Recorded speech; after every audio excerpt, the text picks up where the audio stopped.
Welcome back to my channel, where we talk about all things relating to anxiety and our mental well-being. So in today's video, I want to talk about procrastination.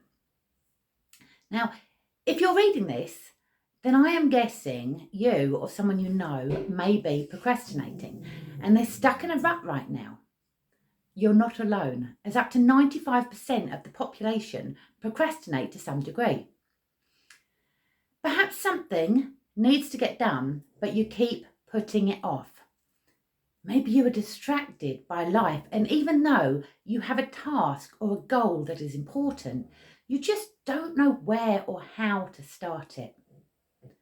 Possibly you're feeling overwhelmed at the thought of starting something new.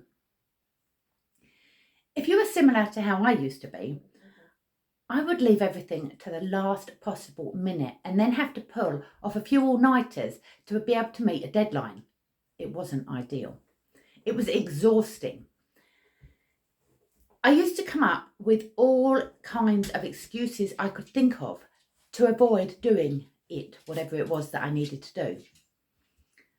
Back when I was studying for my psychology degree, the deadline for submission was looming, but I just couldn't help but binge watching box sets by doing the ironing at the same time. I was able to justify that the ironing needed to be done and I would write my paper as soon as I'd finished.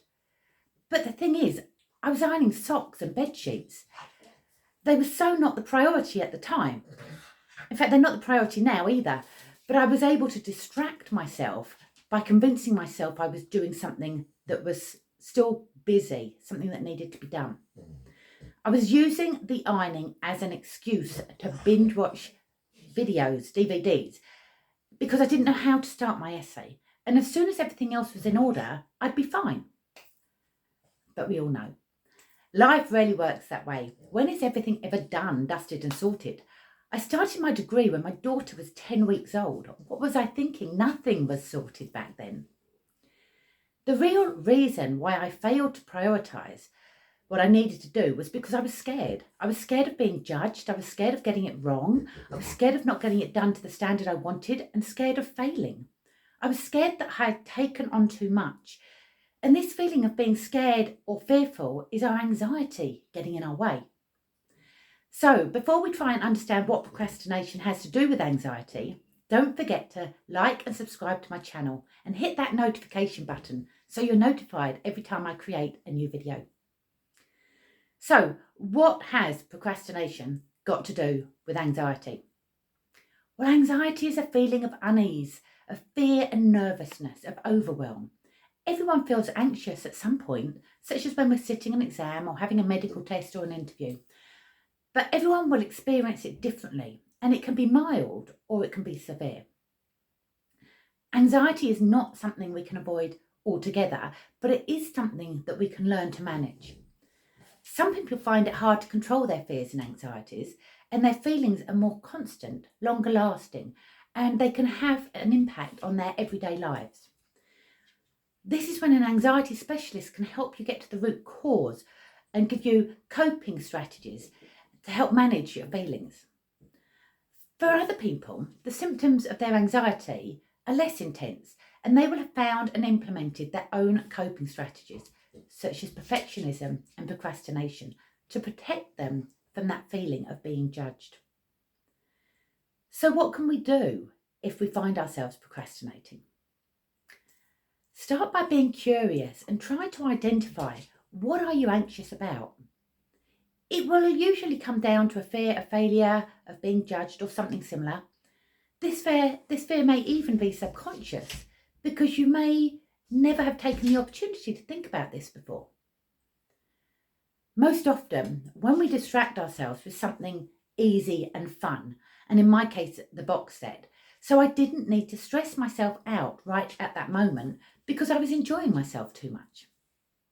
Does that sound familiar? But the problem is, whilst easy and fun is, well, easy and fun, sometimes we have to focus on what we have to do instead of what we want to do. And as the deadlines loom, we may go into a complete panic mode and end up pulling off these all-nighters where we've actually had several weeks or even months to achieve what it is we needed to do. Everything else gets put on hold as the initial fear, in my case the fear of failure and being judged, is now guaranteed because I haven't produced anything. So I needed to get everything done and it was urgent, and I would do whatever it takes to avoid the embarrassment now of saying that I failed to even start. Now, sometimes we can pull it off and we can then convince ourselves that I'm one of those people that thrives on stress and works best under pressure if I leave everything to the last minute.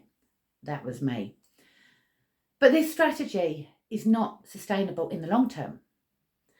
I've previously written about the impact of lack of sleep has on our anxiety and our health. We've got videos about that. When we are in a fight or flight mode of pulling an all-nighter, we find ourselves snacking on whatever is in the cupboards and the fridge rather than nourishing our bodies. We may spend hours at a desk with very little movement. We're not getting the right amount of sleep.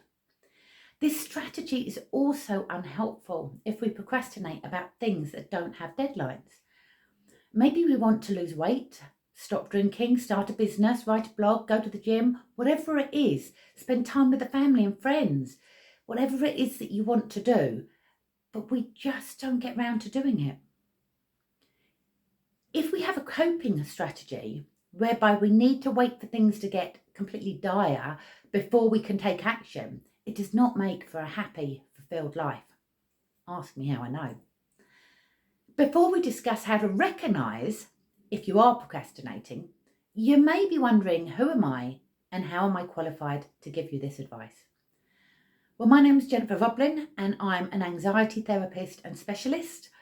I am founder of Better Your Life Anxiety Management, and I've helped hundreds and hundreds of people take back control of their lives and overcome their anxiety, just like I did. So, how to recognise if we are procrastinating? We can all reprioritise tasks because something more important or urgent has come up, and that's fine. Procrastinating is more about avoidance. It's indefinitely avoiding something that needs to be done. So ask yourself these questions.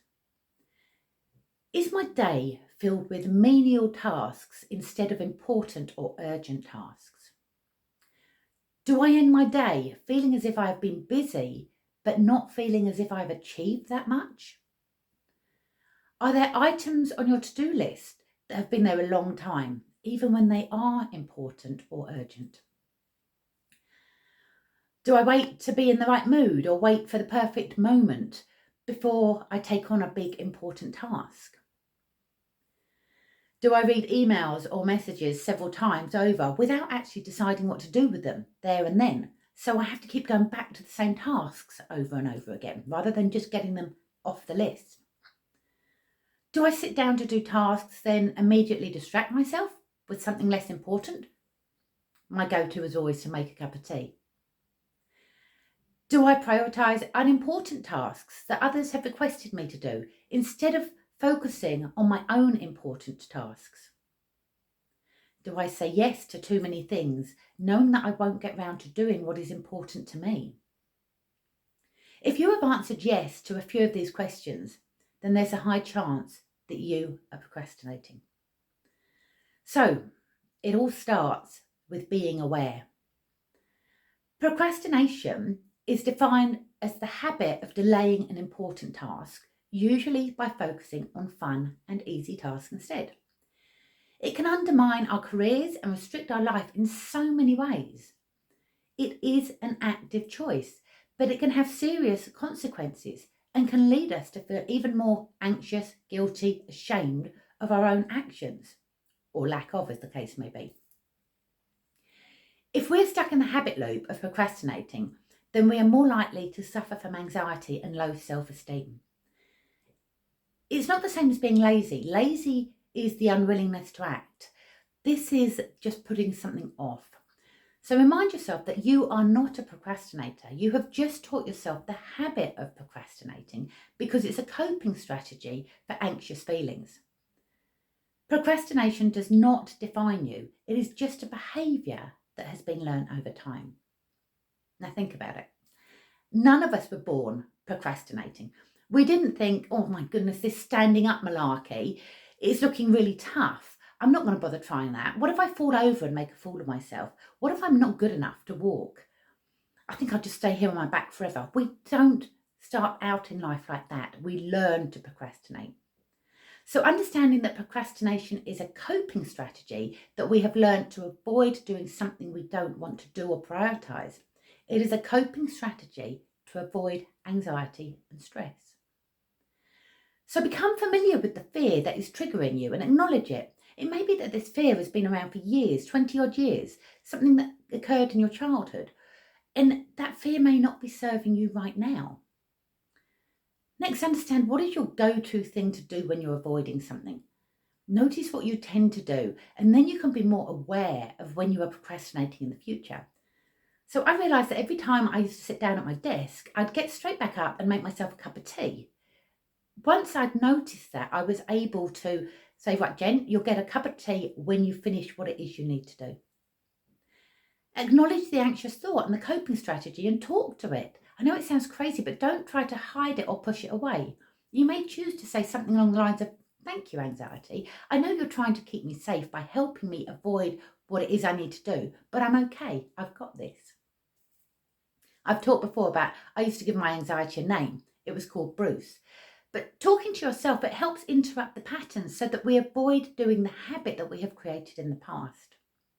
And just make a start. It only needs to be for 10 minutes, but I promise you, once we start, it's never as bad as it seems. And often momentum and confidence increases, and we finish the task so much quicker than expected. Tax returns come to mind there. So, to summarise, treat your procrastination habit just as you would treat any other habit that is not serving you well. Be curious, acknowledge it, interrupt the thought, and just do it. And then, of course, reward yourself with something as a treat for actually making progress. So if you need more support in managing your procrastination and your anxiety, then do speak to an anxiety specialist, as they're able to provide an additional level of guidance and assistance and enable you to get to the root cause of the problem. Taking care of our mental health is an essential part of our overall well-being, and if left unresolved, anxiety can spiral out of control and have a significant impact in every area of our lives. Now, it's honestly my belief that nobody needs to struggle with anxiety. We just need the correct strategies and the techniques to overcome it. So if you want to take the next steps and have a happier life where no fears hold you back, click on the link below or the link in the description and book a free, no obligation consultation call. I hope you found this video helpful. And if you have, I'd really appreciate if you could like and subscribe to my channel and click on that notification button so that you can always be notified when I release a new video. That's it for now, and I look forward to seeing you next time. Take care. Bye for now.